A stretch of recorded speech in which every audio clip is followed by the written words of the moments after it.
বসন্তের এক অলস দুপুর, ব্যালকনিতে লাগানো শখের দোলনাটায় আনমনে বসে আছে রোহান। প্রকৃতি শীতের বৈরাগ্য রূপ ত্যাগ করে ধীরে ধীরে নবরূপে সজ্জিত হচ্ছে। চারিপাশের গাছপালা নতুন কচি পাতায় আবারও সবুজ হয়ে উঠছে। সামনের ফাঁকা মাঠটিও তখনও বেশ রুক্ষ। ওটারই শেষে লেকের পাশে কাত হয়ে থাকা পলাশ ফুলের গাছটা পরন্ত সূর্যের রক্তিম আভায় নিজেকে সাজাতে ব্যস্ত। নবযৌবনা বসন্তের ছোঁয়ায় সদ্য বিকশিত পলাশ, বকুল, কাঞ্চনা, মহুয়া, হিমুঝুরি আর আমের মুকুলের মিষ্টি গন্ধে সূর্যের প্রখর তাপে তপ্ত ধরনের বুক জুড়িয়ে যাচ্ছে। চারিদিকে পরিস্ফুটিত রং বেরঙের ফুলের মন মাতানো সুবাস বড্ড প্রিয় ছিল মেয়েটি। বসন্ত এলেই ওর সমস্ত বিকেল কাটত ব্যালকনির এই দোলনাটায় বসে। দূরের পলাশ গাছটাকেও এভাবেই দেখতো দীর্ঘ সময় ধরে। ওই জন্যই তো শখ করে কেনা এই দোলনা। কিন্তু আজ রোহানের বুকের মতোই এই ঘরটাও নিরাহীনা শূন্যতায় জর্জরিত। পাশেই কোনো শুকনো গাছের ডালে বসে কোকিলটা চিৎকার করে ডেকে চলেছে নিজের সঙ্গীকে, কিন্তু খুঁজে পাচ্ছে কি? সেও আজ হয়তো রোহানের মতোই সঙ্গীহীন। সকালেই লেটার বক্সে পাওয়া পেপারটা হাতে ধরে চুপ করে বসে আছে ও। দৃষ্টিতে ওর একরাশ শূন্যতা। চোখের সামনে একের পর এক জীবনের ঘটনাগুলো পুনরাবৃত্তি হয়ে চলেছে। তখন রোহান খড়গপুর আইআইটি কলেজের স্টুডেন্ট। দমদম থেকে রোজ যাতায়াত করা সম্ভব ছিল না বলে কলেজের পাশেই একটা মেস ভাড়া করে থাকতো। মেসের জানালাটা সরাসরি যেই ফ্ল্যাটের দিকে খুলতো সেটা ছিল নীরাদের।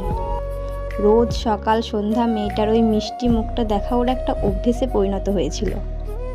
আর সময়ের সাথে সাথে অভ্যেস থেকেই প্রেমের সূচনা, পরে বাড়ির লোককে রাজি করিয়ে পরিণতি বিয়ে পর্যন্ত।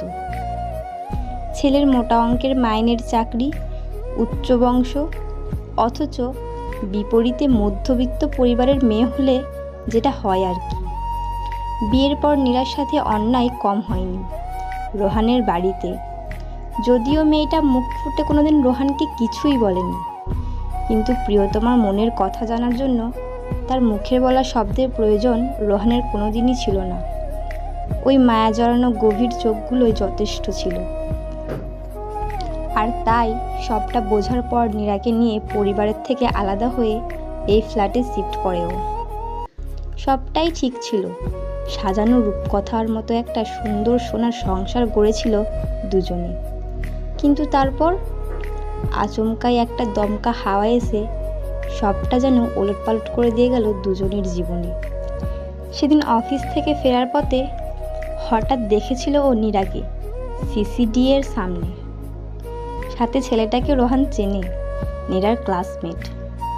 নামটা অনেক চিন্তা ভাবনা করে মনে করেছিল ও, সুজয়। কিন্তু খড়গপুর থেকে এত দূরে তাকে হঠাৎ দেখে বেশ অবাক হয়েছিল রোহান। তাছাড়া নীরা কোথাও গেলে এমনিতেও কি না জানিয়ে যায় না। যদিও নীরার এই স্বভাবটাকে টেকেন ফর গ্রান্টেড হিসেবে রোহান নেয়, তবুও রোজকার স্বভাবে একটু পরিবর্তন আসলে মনের ঠিক যতটুকু খটকা লাগে ততটুকুই লেগেছিল ওর। ভেবেছিল এগিয়ে গিয়ে একবার আলাপচারিতা সেরে নেবে, কিন্তু তার আগেই ক্যাবে উঠে পড়েছিল দুজনে একসাথে। অবাক হয়েছিল রোহান। সেদিন একটু তাড়াতাড়ি ফিরছিল ও অফিস থেকে, তাই স্বাভাবিকভাবে নীরার আগেই পৌঁছেছিল ও ঘরে। নীরাকে যে জানায়নি এমনটা ছিল না। একটা টেক্সট মেসেজ করেছিল অফিস থেকে বেরোনোর আগে।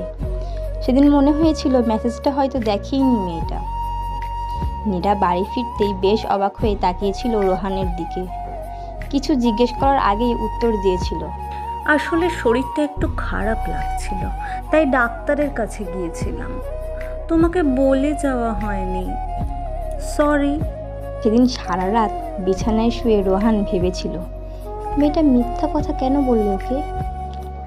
এরপর একদিন দুজনকে একসাথে দেখেছিল ও বাড়ির রাস্তার সামনের পার্কটাতে। সেদিনও নীরা মিথ্যা বলেছিল ওকে। এরপর পাড়ার তাপুদা একদিন জিজ্ঞাসা করেছিল ওকে, হ্যাঁ রে, আজকাল তুই বাড়ি না থাকলে যে ছেলেটা আসে তোদের বাড়িতে, তারপর নীরাকে নিয়ে বেরিয়ে যায়, সেটা কে রে? সম্মান রক্ষার্থে সেদিনও নিজেও মিথ্যা বলেছিল। আরে ও সুজয়, নীরার খুড়তুতো ভাই। কি একটা কাজের ব্যাপারে আসে নীরার কাছে। মেয়েটার উপর কোনোদিন গলা উঁচু করে কথা বলেনি রোহান, কিন্তু সেদিন বাড়ি ফিরে নীরাকে একটু কড়া গলাতেই বলেছিল, তোমার ডাক্তার দেখানো, যোগা ক্লাসে যাওয়া, সন্ধ্যাবেলায় শপিংয়ে যাওয়া, এগুলো বাড়ির পাড়া পর্যন্ত টেনে এনো না। কারণ মিথ্যে বলার স্বভাব তোমার থাকতে পারে, আমার নেই। লোকজন প্রশ্ন করলে উত্তর দিতে আমার ভীষণ সমস্যা হয়ে যাচ্ছে। আশ্চর্য রকমভাবে কথাগুলো শোনার পরেও নীরার চোখে মুখে বিন্দুমাত্র অনুতাপের ছাপ দেখতে পায়নি রোহান।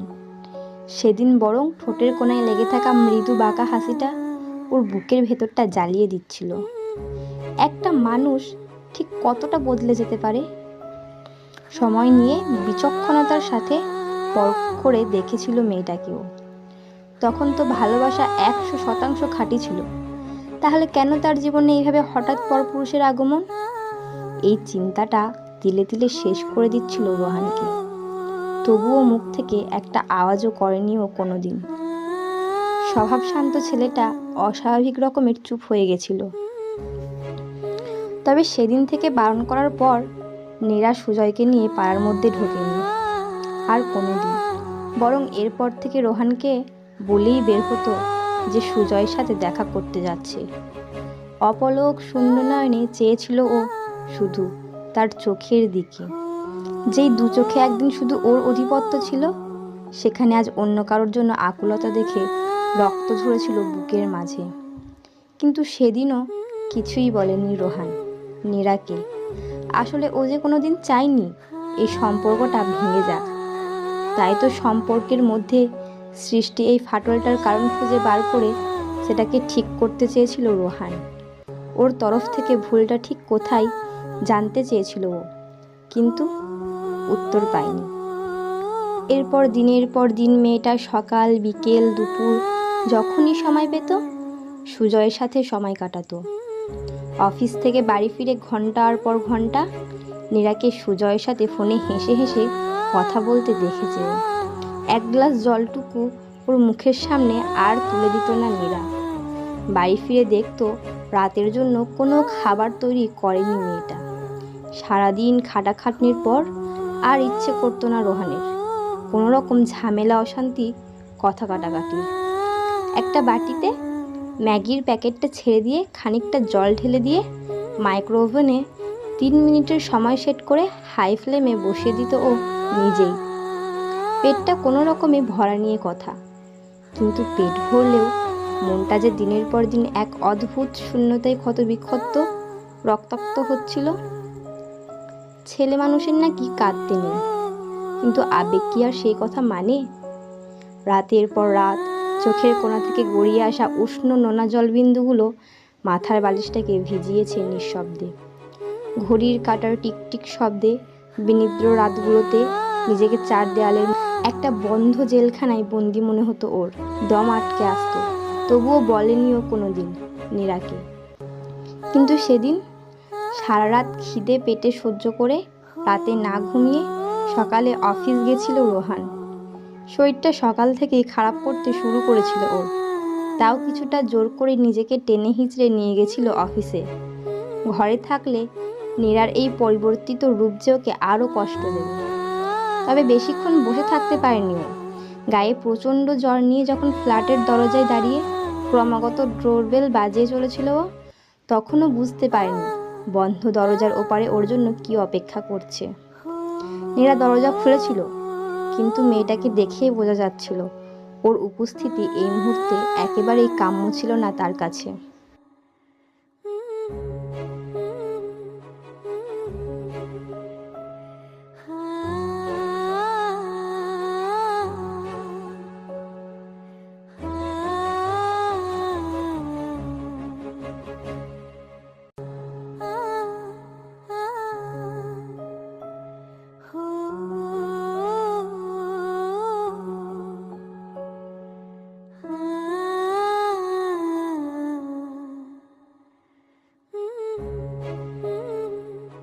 তুমি এখন? শরীরটা ভালো নেই তাই। মুখের কথা শেষ করতে পারেনি ও সেদিন। ভিতর থেকে একটা পুরুষালী কণ্ঠস্বর পরিষ্কার শুনতে পেয়েছিল। উফ, কি করছো বলো তো দরজায় দাঁড়িয়ে? প্লিজ এদিকে এসো না। এমনিতেই তো আজকাল আমাকে আর সময় দাও না আগের মতো, তার উপর এখন আবার। দাঁতে দাঁত চিপে ভিতরের তীব্র যন্ত্রণাটাকে প্রশমিত করার চেষ্টা করেছিল ও সেদিন। বুকের বাঁ দিকটা সেদিন প্রচণ্ড জ্বরে পড়ছিল নাকি অন্য কোনো কারণে জানা নেই রোহানের। নীরার চোখে চোখ রেখেছিল ও। কি অদ্ভুত না, মেয়েটা সেদিনও চোখ নামিয়ে নেয়নি।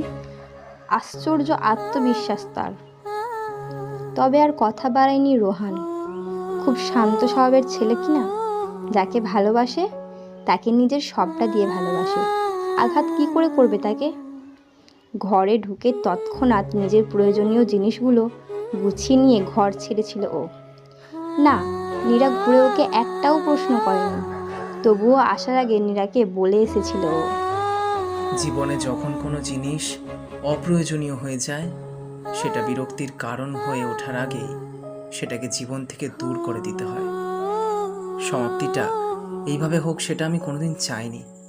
যাই হোক, ভালো থেকো। সেদিন রোহানকে আটকায়নি নীরা। নীরাকে ছেড়ে বাড়ি ফিরে আসতে দেখে মা, বাবা, দিদি সবাই অনেক খোঁটা শুনিয়েছিল ওকে। সবটা মুখ বুজে হজম করেছিল ও। কাউকে কিচ্ছু বলেনি। যাকে আগলে রেখে সবটা ছেড়েছিল সেই এভাবে চলে গেল। আর কাকে কি বলবে ও?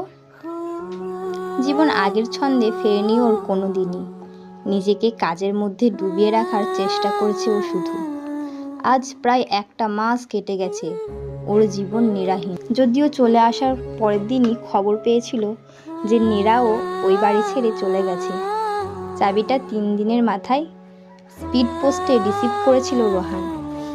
কিন্তু আর ওই বাড়িতে ফিরে যায়নি ও। ওই শূন্য ঘরে যাওয়ার সাহসও আর হয়নি। এর মধ্যেই গত 15 দিন ধরে রোজ সন্ধ্যার দিকে নীরার বাবা কল করেছে রোহানকে। মানুষটা ভীষণ অমায়িক।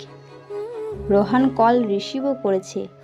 তিনি অদ্ভুতভাবে রোজ ওকে জিজ্ঞাসা করে যে ও কেমন আছে। এই 15 দিনে উনি একবারও নিজের মেয়ের কথা উল্লেখ করেনি। সে কেমন আছে, কি করছে, কিছুই বলেনি। রোহান নিজে থেকে একদিন জিজ্ঞাসা করেছিল, তখন খুব সংক্ষিপ্তভাবে জানিয়েছিলেন নীরা ভালো আছে। ব্যাস এইটুকুই তো চেয়েছিল ও। মেয়েটা যেখানেই থাক, ভালো থাক। কিন্তু একটা জিনিস ভীষণ অদ্ভুত, যেটা রোহানকে আশ্চর্য করেছে। নীরার বাবা মানে সমীরবাবু যখনই রোহানকে কল করেন, কেন জানে না রোহানের মনে হয় উনি কিছু একটা বলতে চান ওকে, কিন্তু বলতে পারছেন না। কোথাও একটা আটকে যাচ্ছে। ও জিজ্ঞাসাও করেছিল, কিন্তু উত্তর পায়নি। রোহান ভেবেছিল জীবন যখন ওকে এমন একটা জায়গায় নিয়ে এসে দাঁড় করিয়েছে, তখন এই ভবিতব্যকে মেনে নিয়ে ও এগিয়ে যাবে জীবনের পথে। নিজেকে কাজের মধ্যে ডুবিয়ে রেখে যথাসম্ভব ব্যস্ত রাখার চেষ্টায় দিন কাটাচ্ছিল ও। কিন্তু মানুষ ভালো থাকতে চাইলেই কি আর নিয়তি ভালো থাকতে দেয়? কদিন ধরে ওর মা আবার নতুন বায়না শুরু করেছিল। বেটা ছেলে মানুষ, একটা ছেলে 2টো বিয়ে করলে ক্ষতি কি? তাছাড়া আগেরটা তো নিজে দেখে শুনে করেছিলি। আমরা বারণ করেছিলাম, কিন্তু কি হলো? সেই মেয়ে অন্য কারোর সাথে নোংরামি করে বেড়াচ্ছে। তার জীবনে তো কিছু বাদ পড়ছে না। তাহলে তুই কেন শোক পালন করছিস? আরে সৌমিলি ভালো মেয়ে, ওই নীরার মতো চরিত্রহীন নয়। আমাদের মতোই উচ্চ বংশীয়, বর্ণিধি পরিবার। তোর টাকার লোভী হবে না অন্তত ওই মেয়ের মতো। এই জন্য বলে গরিবের মেয়ে ঘরে আনতে নেই, যত সব।